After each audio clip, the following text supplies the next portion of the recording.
అసలు తెలంగాణ మాట ఉచ్చరించడానికి భయపడే రోజుల నుండి మేమిచ్చడం తెలంగాణ అని చెప్పుకునే పరిస్థితికి తీసుకొచ్చిన మా బీఆర్ఎస్ అధినేత కల్వకుంట్ల చంద్రశేఖరరావు గారి జన్మదిన కార్యక్రమాన్ని తెచ్చిన తెలంగాణని 10 సంవత్సరాలలో అంటే ఇంతకుముందుకు ఎన్నో గవర్నమెంట్లు చూసినప్పటికీ కేవలం పిన్న వయసులో అప్పుడే పుట్టిన తెలంగాణ రాష్ట్రాన్ని 10 సంవత్సరాలలో భారతదేశంలోనే నంబర్ 1 స్థాయికి తీసుకెళ్ళగలిగిన గొప్ప నాయకుడు.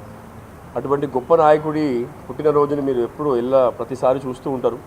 బ్రహ్మాండంగా నాయకులు, కార్యకర్తలు, అభిమానులు కేసీఆర్ గారు అంటే నిరంతరం ప్రజల్లో ఒక ఆప్యాయత, ఒక ప్రేమ, ఒక పెద్ద ఆయన, ఒక జాతిపితగా ఆయనని గౌరవిస్తూ ఉంటారు. కాబట్టి ప్రతి ఏటలాగే ఈ ఏట కూడా రేపు తెలంగాణ భవన్లో బ్రహ్మాండంగా అందరూ కోలాహలం మధ్యలో గ్రాండ్గా ఏర్పాటు చేయబోతున్నాం. ఈరోజు జరుగుతున్న మున్సిపల్ చైర్మన్, వైస్ చైర్మన్ ఎలక్షన్ల తర్వాత రాష్ట్ర వ్యాప్తంగా ఉన్న బీఆర్ఎస్ కార్యకర్తలు, నాయకులు కూడా రేపు ఈ పుట్టినరోజు సెలబ్రేషన్స్లో పాల్గొనడం జరుగుతుంది.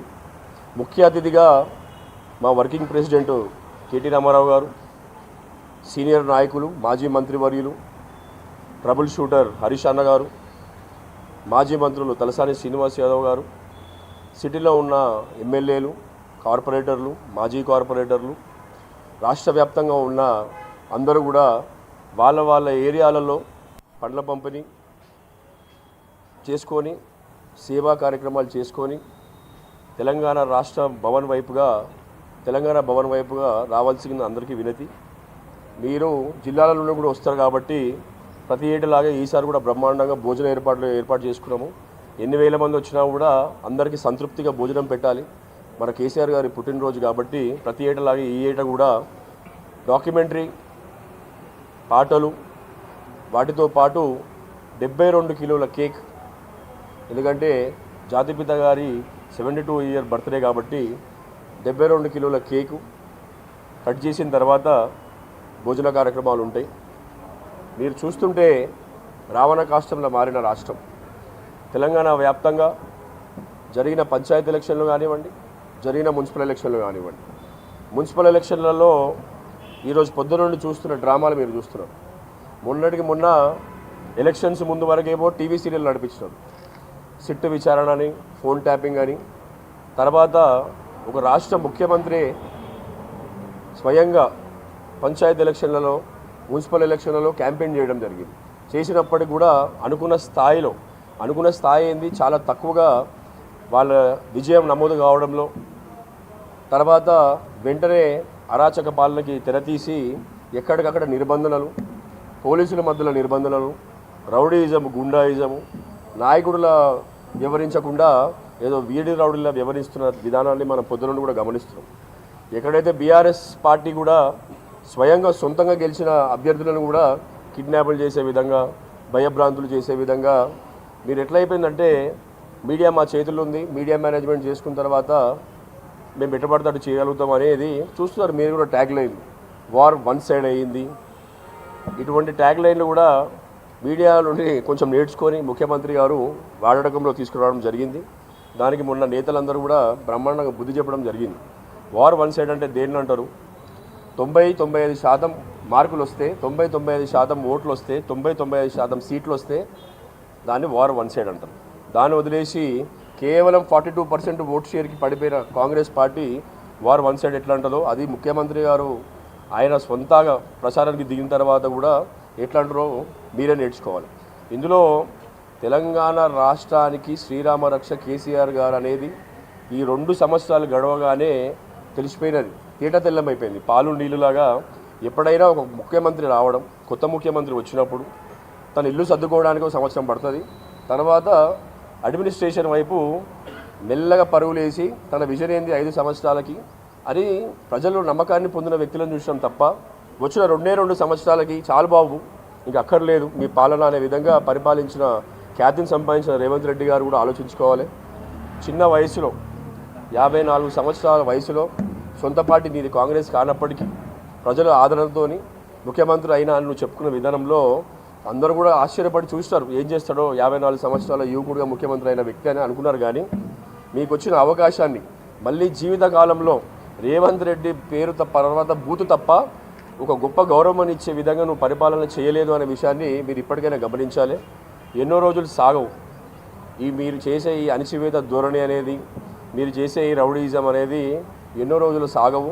మీరు గమనించుకోవాలి ఏంటంటే గడిచిన 10 సంవత్సరాలలో మా పాలనలో ఎక్కడైనా మేము మీ విధంగా మేము ఒకవేళ చేసి ఉంటే అసలు ఎక్కడైనా ఏదైనా వ్యవస్థ ఉండేదా? అసలు ఇది కాంగ్రెస్ పార్టీ బతికి బట్ట కట్టేదా? మీరు ఆలోచించుకోవాల్సిన విషయం. మీరు కేసీఆర్ గారిని పట్టుకొని గొప్ప జాతి పితానా కాదా అని మీరు క్వశ్చన్ వేయడము విడ్డూరం. ఎందుకంటే తెలంగాణ రాష్ట్రము అనే పదాన్ని ఉచ్చరించడానికి కూడా భయపడిన స్థాయిలో ఉన్న వ్యక్తుల నుండి తెలంగాణ రాష్ట్రాన్ని మేమే ఏర్పాటు చేయగలిగినాము అని చెప్పుకునే విధంగా తయారు చేసిన వ్యక్తి కేసీఆర్ గారు. తెలంగాణలో కేసీఆర్ గారికి సంబంధించిన ఆనవాళ్ళని తూడ్చేస్తా అనే విధంగా నేను పరిపాలన ఇస్తా అంటే ప్రజల మన్ననలు పొంది ఇవ్వాలి తప్ప మీరు ఆనవాళ్ళు తూడ్చేస్తా అని రౌడిజం చూపించడం కాదు. మీరు ఏదైనా గొప్ప విషయాలు చేసి ప్రజల మనసు గెలుచుకోవాలి. కాబట్టి మీకు ఇంకోసారి విజ్ఞప్తి, దయచేసి ప్రజల గురించి ఆలోచించి ప్రజలకు ఏం చేయాలన్న ఆలోచనని ముందు పెట్టుకొని అడ్మినిస్ట్రేషన్ని మంచి దారులు ఎట్లా తీసుకోవాలనేది పెట్టుకొని ప్రజలకి ఏం సేవ చేయాలనేది పెట్టుకోవాలి ఎజెండా తప్ప మా నాయకులని, మా అధినాయకుడిని, మా వర్కింగ్ ప్రెసిడెంట్ గారిని, మా సీనియర్ నాయకులని కేసుల చుట్టూ తిప్పుతామని ఏదో మీరు తప్పుడు ఆలోచనతో ఉంటే మీరు ఎంత అణచివేద్దామని చూస్తే రెట్టింపు ధోరణితో ముందుకు వస్తాం తప్ప మా నాయకత్వం నేర్పించిందే పోరాటం. మొదటి నుండి ఉద్యమ పార్టీ మేము. మా నాయకత్వము మాకు కరడుగట్టిన ఉద్యమాన్ని నేర్పించింది. గాంధీయవాదంలో గాంధీ పద్ధతుల్లో ముందుకెళ్ళి ఉద్యమం చేయడం నేర్పించింది తప్ప ఎవరో అణచివేస్తే భయపడి ఎరకపోయేది నేర్పలేదు. కాబట్టి సబ్జెక్టు వేరైనప్పటికీ రేపు తొలి ముఖ్యమంత్రి గారి పుట్టినరోజు అయినప్పటికీ ఈరోజు జరుగుతున్న అరాచకాలు పొద్దున నుండి గమనిస్తున్నాం కాబట్టి మీ పాత్రికేయ సందర్భంలో చూస్తున్నాం కాబట్టి అన్నీ కూడా చెప్పాలనే ఒక ఉద్దేశంతో చెప్పడం జరిగింది. 2 టాపిక్లు.